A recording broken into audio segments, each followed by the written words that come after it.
ઈદ એ મિલાદના પર્વને લઈને રાજકોટમાં મુસ્લિમ સમાજમાં અનેરો ઉત્સાહ જોવા મળી રહ્યો છે. છેલ્લા એક મહિનાથી ઈદની તૈયારીઓ ચાલી રહી હતી, ત્યારે આજે શહેરમાં ભવ્ય જુલુસ નીકળશે. શહેરના રાજમાર્ગો પરથી પસાર થયેલું જુલુસ હઝરત ગેબનશાહ પીર દરગાહ ખાતે સલામી સાથે પૂર્ણ થશે. ઈદના પર્વે લોકો દ્વારા મીઠાઈ, શરબત, ફ્રૂટ અને ફરસાણ સહિતનું વિતરણ કરવામાં આવ્યું છે. ખાસ વાત એ રહી કે પવિત્ર શ્રાવણ માસને ધ્યાનમાં રાખીને હિન્દુ ભાઈઓ માટે પેટીસનું પણ આયોજન કરવામાં આવ્યું છે. ઈદ અને શ્રાવણ માસના પર્વ સાથે આવતા રાજકોટમાં તમામ સમાજના લોકો સાથે મળીને તહેવારની ખુશીઓ વહેંચી રહ્યા છે.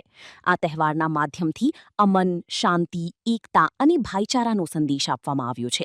1501મો જુલુસ, હુઝુરનો જુલુસ શાનો શોકતથી પૂરા રાજકોટ શહેરમાં છેલ્લા 12 દિવસથી નિયાજ વાયજો થઈ રહી છે અને મુસ્લિમ સમાજમાં એક અનેરો ઉત્સાહ છે કે પૈગંબર સાહેબનો જન્મદિવસ આવતો હોય તો આ એક મહિનાથી લોકો તૈયારીઓ કરતા હોય. એના ભાગરૂપે આજે સમગ્ર રાજકોટ શહેરના અંદર હઝરત મોહમ્મદ પૈગંબર સાહેબનું જુલુસ શાનો શોકતથી નીકળે છે અને રાજકોટના રાજમાર્ગો ઉપર ફરી અને હઝરત ગેબનશાહ પીરની દરગાહે જઈ ત્યાં સલાતો સલામ કરીને જુલુસ પૂરું થશે. દર વર્ષની જેમ આ વર્ષે પણ એક અમન અને શાંતિને ભાઈચારા સાથે હિન્દુ મુસ્લિમ બધાએ આ જુલુસને આવકારી અને શાનો શોકતથી આ જુલુસ નીકળશે. એનો જે અમને ગૌરવ છે કે આજે પૈગંબર સાહેબનો જન્મદિવસ છે. સમગ્ર વિશ્વના અંદર પૈગંબર સાહેબનો જન્મદિવસ મનાય છે.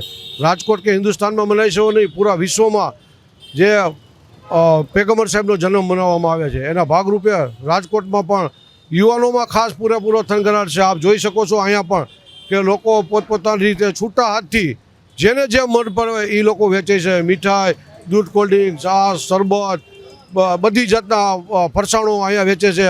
આજે પવિત્ર શ્રાવણ માસ પણ ચાલી રહ્યો હોય એટલે હિન્દુ ભાઈઓને પણ ધ્યાન રાખીને પેટીસ પણ બનાવી છે કે ભાઈ હિન્દુ ભાઈઓ પણ પોતાનો પેટીસ કરીને પોતાનો તહેવાર બનાવી શકે અને પોતાનો ઉપવાસ રાખી છે. એ લોકો પણ અમારી સાથે આજે ખંભે ખંભો મિલાવી અને અમારી સાથે છે એનો પણ અમને ગૌરવ છે.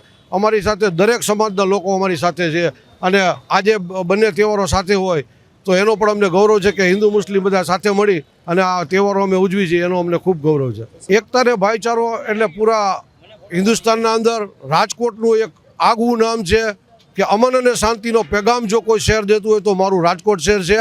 અને તમામ હિન્દુસ્તાનીઓ એક બની અને નેક બનીને એવી વાત કે તમામને પૈગંબર સાહેબ આપ સલ્લલ્લાહુ અલૈહિ વસલ્લમનો રસ્તો જ છે કે બધાને હળી મળીને રહ્યો. અને પૈગંબર સાહેબ કુલ જાનના બનીને આવ્યા છે, કોઈ એક સંપ્રદાયના બનીને નથી આવ્યા. અને પૈગંબર સાહેબનો પણ સંદેશ બધા એના જીવનમાં ઉતારે એવી આ તકે બધાને હિન્દુ મુસ્લિમ બધાને વિનંતી.